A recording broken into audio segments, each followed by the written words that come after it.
It's fall, so let's make soft, chewy, pumpkin Snickerdoodle cookies with brown butter. Making brown butter is easy, but requires a watchful eye, so as to not burn the butter. As the butter browns, the milk solids caramelize, imparting a rich, toasted, nutty flavor to the butter.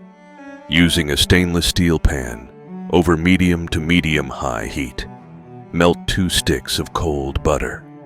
As the butter heats up, it will begin to foam. This is water evaporating from the butter. Scrape the bottom of the pan with a spatula as it begins to brown. You will notice a light toasted nutty aroma when it's finished. Remove from the heat, scrape the brown bits from the bottom of the pan and pour into a container and allow to cool to room temperature. Then place in the fridge to chill. You need it to be cold, but not solid. While the butter cools, spread 2/3 of a cup of pumpkin puree on a plate.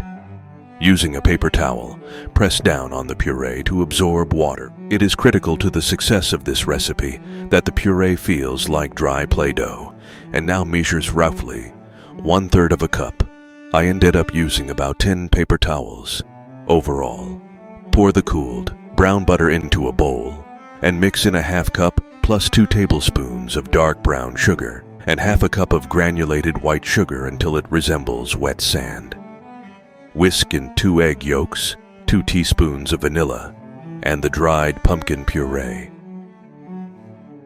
Add 1 2/3 cup of all-purpose flour, 1½ teaspoons of pumpkin pie spice, 1 teaspoon of baking soda, 1½ teaspoons of cream of tartar, and 1/2 teaspoon of salt.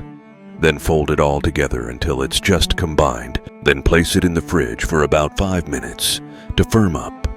In a bowl, add 1/3 cup granulated sugar and 1/2 teaspoon of cinnamon and mix well. Form balls roughly 2 tablespoons in size. I have a butter scoop that's about a tablespoon, so 2 scoops gets rolled into a ball for 1 cookie. Roll the ball in the cinnamon sugar and evenly space them on a sheet pan. Bake 1 pan at a time for about 9 minutes at 350 degrees Fahrenheit. Remove from the oven when the middle is puffy and slightly underbaked.